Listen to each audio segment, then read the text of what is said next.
Infrastructure. Under the colonial regime, basic infrastructure such as railways, ports, water transports, post and telegraphs did develop. colonial के time पे जो basic infrastructure होता है जैसे railways हो गए, पोर्ट्स हो गए, वाटर ट्रांसपोर्ट है, पोस्ट टेलीग्राफ सर्विसेज है, ये सब डेवलप हुई. However, the real motive behind this development was not to provide basic amenities to the people, but to subserve various colonial interests.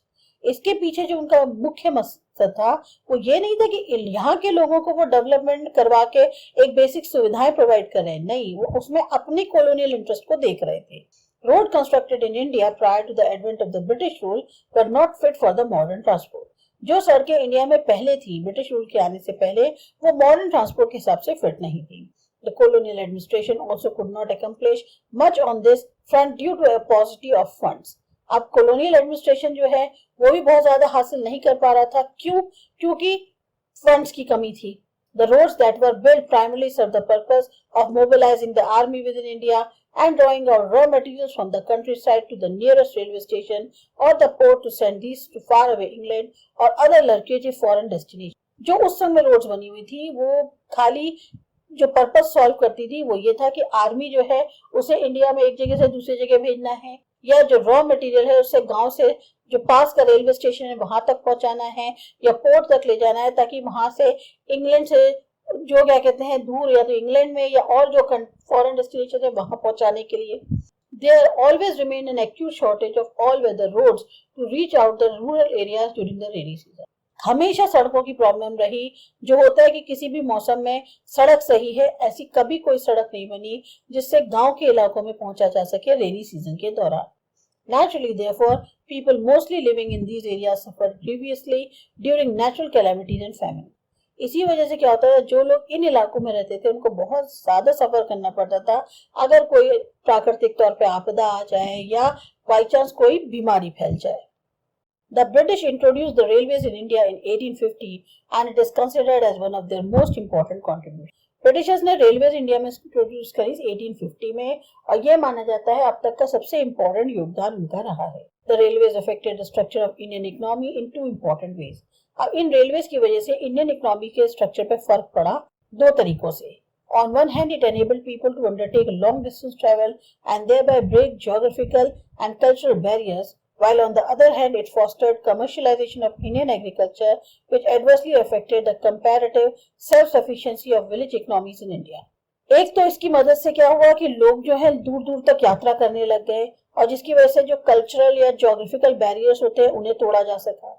दूसरी तरफ क्या हुआ, एनकरेज किया कमर्शलाइजेशन इंडियन कल्चर का, जिसका उल्टा असर पड़ा जो सेल्फ सफिशिएंसी थी गांव के इकोनॉमीज की इंडिया के अंदर उसके ऊपर.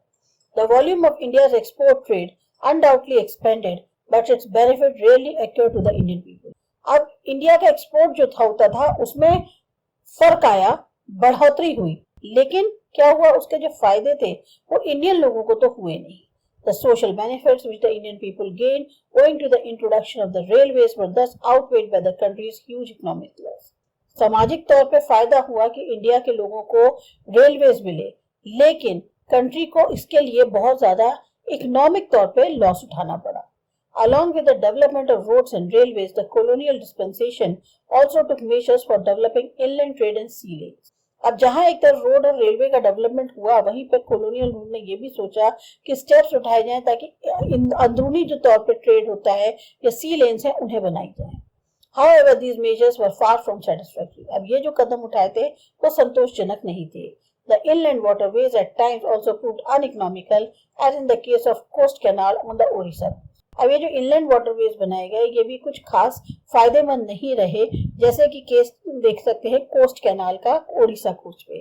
Though the canal was built at a huge cost to the governor executioner, yet it failed to compete with the railways.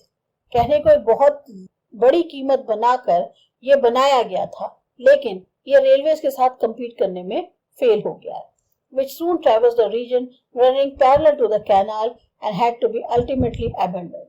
क्योंकि क्या हुआ, रेल जो है अब उस इलाके में आ गई जो कैनाल के एरिया में थे, मतलब कैनाल जिस एरिया में थी वहां रेलवे भी आ गई, तो अब कैनाल के मुकाबले रेलवे जो है वो ज्यादा अच्छा रहा, तो इसकी वजह से जो है उसको खाली कर दिया गया. फिर The introduction of the expensive system of electric telegraph in India similarly served the purpose of maintaining law and order. अब बहुत ही महंगा सिस्टम इलेक्ट्रिक टेलीग्राफ का इंडिया के अंदर इंट्रोड्यूस किया गया, जिसमें मेन पर्पस था कि लॉ एंड ऑर्डर को फॉलो करना. The postal services, on the other hand, despite serving a useful public purpose, remained all through inadequate. जो पोस्टल सर्विसेज थी वो कहने को एक तरह से पब्लिक के लिए फायदेमंद होती, लेकिन वो भी पर्याप्त नहीं रही. You will learn more about the present status of various infrastructure in Chapter 8. Chapter 8 में आप ज्यादा अच्छे से आज के जो अलग अलग तरीके के इंफ्रास्ट्रक्चर हैं उनके स्टेटस के बारे में पढ़ेंगे. फाइनली चैप्टर को पढ़ने के बाद जो कंक्लूजन निकल के आया, by the time India won its independence, the impact of the 2-century-long British colonial rule was already showing on all aspects of Indian economy. जिस समय इंडिया को अपनी आजादी मिली है, जो असर था 200 साल तक इस ब्रिटिश कॉलोनियल रूल का, वो अपने पूरे पहलू दिखा रहा था इंडियन इकोनॉमी के ऊपर. The agriculture sector was already saddled with surplus labor and extreme low productivity. Agriculture sector में क्या था? लेबर ही लेबर थी, लेकिन प्रोडक्टिविटी लेवल बहुत कम था. The industrial sector was crying for modernization, diversification, capacity building and increased public investment. वही industrial sector चाह रहा था कि थोड़ा सा मॉडर्नाइजेशन आए, थोड़ा सा वैरायटी आए, बिल्डिंग कैपेसिटी आए या पब्लिक इन्वेस्टमेंट थोड़ा सा बढ़े. Foreign trade was oriented to feed the industrial revolution in Britain. जो फॉरेन ट्रेड था उसका इस्तेमाल जो है इंडस्ट्रियल रिवॉल्यूशन जो ब्रिटेन में हुआ था उसके लिए हो रहा था. Infrastructure facilities including the famed railway network needed upgradation, expansion और public orientation. अब जो इंफ्रास्ट्रक्चर फैसिलिटीज थी जिसमें कि रेलवे नेटवर्क भी शामिल था, सबको अपग्रेड होने की जरूरत थी, एक्सपेंशन की जरूरत थी और पब्लिक के एक तरह से दिशा निर्देश की जरूरत थी. Prevalence of rampant poverty and unemployment required welfare orientation of public economic policy. जहाँ एक तरफ इतनी ज्यादा गरीबी थी, बेरोजगारी थी, वहां पर लोगों के लिए ऐसी नीतियों की जरूरत थी जो लोगों की भलाई के लिए हो. In a nutshell, the social and economic challenges before the country were enormous. तो एक तरह से कहा जाए कि सामाजिक तौर पर, आर्थिक तौर पर इंडिया के सामने बहुत बड़े बड़े चैलेंजेस जो है वो खड़े थे. तो एक अब इसका रिकैप कर लेते हैं.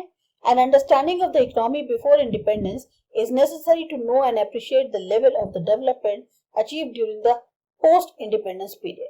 एक इकोनॉमी की जानकारी होना बहुत जरूरी है कि आजादी से पहले कैसी थी, ताकि हम आज की डेट में इंडिपेंडेंस के बाद जिस लेवल ऑफ डेवलपमेंट पे खड़े हैं उसकी प्रशंसा कर सके.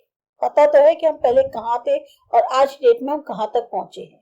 Under the colonial dispensation, the economic policies of the government were concerned more with the protection and promotion of the British economic interest than with the need to develop the economic condition of the colonialized country and its people. जिस समय colonial राज था, जो economic policy बनाई गई government द्वारा, वो mainly concern थी कि ब्रिटिश इकोनॉमिक इंटरेस्ट को प्रोटेक्ट किया जा सके, प्रमोट किया जा सके, बजाय लोगों की जो यहाँ पर कंट्री, जिस कंट्री पर वो रूल कर रहे हैं उसके जो लोग हैं उनकी जरूरतों को पूरा करने की. The agricultural sector continued to experience stagnation and incremental deterioration despite the fact that the largest section of Indian population depend on it for sustenance. Agriculture sector जो है उसमें एक तरह से मंदी आ गई थी, दिन पर दिन और कमी आती जा रही थी, जबकि हमारे यहाँ मैक्सिमम एक बहुत बड़ा तबका जो इंडियन पॉपुलेशन का है वो अपनी जीविका के लिए उसी पर निर्भर करता है. Systematic policies pursued by the British India government led to the collapse of Indian world famous handicraft industries without contributing in any significant manner to the replacement by the modern industrial base. जो उनकी systematic policies आई British India government की, उससे क्या हुआ, जो India की world famous handicraft industries थी वो का सब खत्म हो गई और उनका क्या कहते हैं उसकी जगह ऐसी कोई भी क्या कहते हैं मॉडर्न इंडस्ट्रियल बेस तैयार नहीं हुआ जो क्या कहते हैं उनकी जगह ले सके. Lack of adequate public health facilities, occurrence of frequent natural calamities and famines pauperized the helpless Indian people and resulted in engendering high mortality rates. Public health facilities नहीं थी प्रॉपर, जल्दी जल्दी जैसे प्राकृतिक आपदाएं आ रही हैं, बीमारी हो रही है, महामारी फैल जा रही है, उससे क्या हुआ, इंडियन लोग जो है वो बहुत ज्यादा उन्होंने सफर किया. नतीजा ये हुआ कि मोर्टेलिटी रेट जो है वो बहुत हाई हो गया. Some efforts were made by the colonial regime to improve infrastructure facilities, but these efforts were spiced with selfish motives, though in the long run, the independent Indian government built on this base the country's future economic and social development plan. कुछ effort जो colonial द्वारा किए गए, colonial resume द्वारा कि infrastructure improve किया जाए, वहाँ की फैसिलिटीज को इंप्रूव किया जाए, लेकिन वो जो कोशिशें थी उसमें उनके खुद के जो है सेल्फिश मोटिव शामिल थे। और लॉन्ग रन में देखा जाए तो जो इंडिपेंडेंट इंडियन गवर्नमेंट थी वो इसी बेस पर बनी। उसने अपने कंट्री का जो भविष्य था, जो इकोनॉमिक और सोशल डेवलपमेंट प्लान थे, वो इसी बेस पे ही फिर बनाया। तो ये था आपका चैप्टर, आपको अच्छा लगा, समझ में आया? सब्सक्राइब करो हमारा चैनल आसा एजुकेशन। बाय।